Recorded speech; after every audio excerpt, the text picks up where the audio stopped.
Guest expert Thakur ji, माननीय लोक स्वास्थ्य अभियंत्रण मंत्री श्री अश्विनी कुमार चौबे जी, माननीय स्वास्थ्य मंत्री श्री नंदकिशोर यादव जी, प्रतिनिधिगण, कार्यक्रम में उपस्थित देवी और सज्जनों, सचिदा बाबू के 138वें जयंती समारोह के अवसर पर राजकीय समारोह का आयोजन किया गया। तो इसके लिए मैं सबसे पहले धन्यवाद दूंगा भाई हरेंद्र प्रताप जी को कि इन्होंने आज से 10-12 दिन पहले मुझे इस बात का स्मरण दिलाया कि 10 नवंबर को सचिदा बाबू का जन्मदिन है, और उन्होंने कहा कि वे खुद एक कार्यक्रम का आयोजन करेंगे, बिहार को बंगाल से अलग करके एक प्रांत के रूप में गठित कराने में उनकी जो भूमिका है और उनका जो योगदान है देश की राजनीति के क्षेत्र में, शिक्षा के क्षेत्र में, उसको उस प्रकार से याद किया नहीं जाता। तो इन्होंने तो इतनी बात कही थी,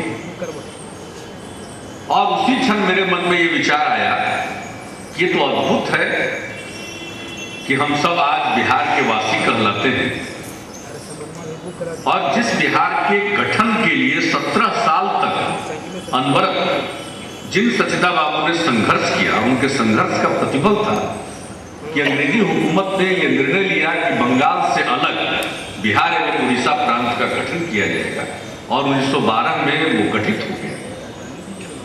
उन सचिदा बाबू की जयंती को राजकीय समारोह के तौर पर भी हम नहीं मनाते, तो मैंने इसके लिए इनको धन्यवाद दिया है कि उन्होंने ये इस बात का जब उल्लेख किया यहाँ आने के लिए, और उनके बारे में हमसे इन्होंने चर्चा की फोन पर। मैंने कहा हर वर्ष सचिदा बाबू की जयंती पर राजकीय समारोह का आयोजन किया जाएगा, इसके लिए मंत्रिमंडल का प्रस्ताव आप बना कर लिया है, और अगर किसी प्रकार की आपको मटेरियल की जरूरत हो तो आप हरेंद्र प्रताप जी से संपर्क कर लीजिए, कि सचिदा बाबू के बारे में मटेरियल की कोई कमी नहीं है, और उन्होंने तत्काल भेज भी दिया। हमने उसको विभाग को भी भेज दिया, और प्रस्ताव आया, मंत्रिमंडल ने इस प्रस्ताव को मंजूर किया, और आज पहली बार सचिदा बाबू की जयंती के अवसर पर सिन्हा लाइब्रेरी के प्रांगण में राजकीय समारोह का आयोजन होगा। हर वर्ष इसका आयोजन होगा ढंग से। बिहारियों को कभी महाराष्ट्र में, कभी आसाम में, कभी यहाँ, कभी वहाँ जलील किया जाता है, तंग किया जाता है, परेशान किया जाता है, बेइज्जत किया जाता है, और हर बार हम लोग अपनी आवाज बुलंद करते हैं, और बिहारियों के मन में एक स्वाभिमान का भाव जाता है। लेकिन आज तक कभी आधिकारिक तौर पर बिहार दिवस नहीं मनाया गया, न बिहार दिवस का निर्धारण किया गया। यह भी दूसरा आश्चर्य का विषय। तो मैं फिर हरेंद्र जी को इसके लिए धन्यवाद दूंगा कि उन्होंने इस विषय का उल्लेख किया। कहा कि साहब भाषाई आधार पर प्रांत बने, भौगोलिक आधार पर प्रांत बने, और बिहार तो एक विशिष्ट प्रांत है, हमें तो अपना बिहार दिवस भी मनाना चाहिए। तो इसके लिए भी हमने अधिकारियों को कहा पूरा जितने डॉक्यूमेंट इससे संबंध में अभिलेख आर्काइव में उपलब्ध थे सब खंगाल लिया गया है, और 1 अप्रैल 1912 को नए प्रांत के 1 अप्रैल 1912 के प्रभाव से नए प्रांत के गठन का नोटिफिकेशन हुआ। तो हमने मंत्रिमंडल सचिवालय विभाग को कहा है कि इसका प्रस्ताव आए, और तारीख के बारे में तो 1 अप्रैल है, यह सकपात होता है। किसी तरह की परीक्षा होती है, सबसे अधिक संख्या में पास करता है, ज्यादा संख्या में पास करें 1 नंबर। तो बिहार तो 1 नंबर पर रहा है, इसको 1 नंबर का सूबा बनाना है, और 2015 तक विकसित राज्य बनाने का संकल्प हम लोगों ने किया है। उस सपने को साकार करना है। तो इन सपनों के साथ आप सब लोग ध्यान से सुने और नंदकिशोर जी ने बड़ा अच्छा किया, कुछ चीज छूट गया, लेकिन अच्छे ढंग से इन्होंने सब चीज़ों को रखा। और हम तो राष्ट्रपिता महात्मा गांधी जी के नाम पर चाहते हैं कि केंद्रीय विश्वविद्यालय का नामकरण हो और मोतिहारी में, चंपारण में बने। बड़ा केंद्र में इसको लेकर के चलता रहा कि नहीं पटना के हम कि ना, ये तो चंपारण में बनेगा, ऐलान कर दिया। जमीन भी हमने एक रोज कहा लोगों से कि भाई जमीन दीजिए, केंद्रीय विश्वविद्यालय के लिए हमको जगह बताना है। और साहब क्या उत्साह पैदा हुआ, चंपारण में 3 जगह लोग जमीन देने के लिए आ गया है। फिर हमने केंद्र सरकार को कहा जगह चुन लीजिए, जो जगह आपको पसंद आवे वो जगह अधिग्रहित करके हम आपको सुपुर्द कर देंगे, लेकिन केंद्रीय विश्वविद्यालय चंपारण में बनेगा। और दूसरा हमने कहा कि बापू के नाम पर बने। तो सब काम किया जा रहा है। तो सर गणेश दत्त जी की भी जयंती राजकीय समारोह के रूप में मनाई जाती है। स्वामी सहजानंद सरस्वती की भी जयंती राजकीय समारोह के रूप में मनाई जाती है।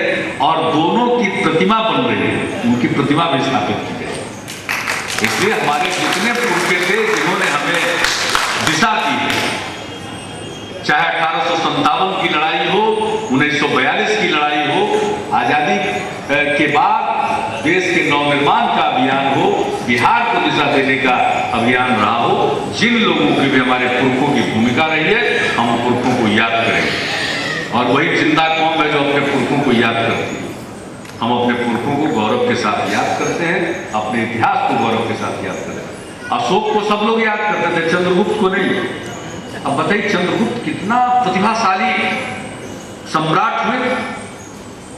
यानी चाणक्य जैसे उद्भट विद्वान, यानी जिन्होंने अपनी चुटिया खोल ली थी नंदवंश का सत्यानाश करने की, और उन्होंने चंद्रगुप्त को ढूंढा। अगर चंद्रगुप्त में प्रतिभा नहीं होती तो चाणक्य जैसा प्रतिभाशाली विद्वान कैसे चुनता हो।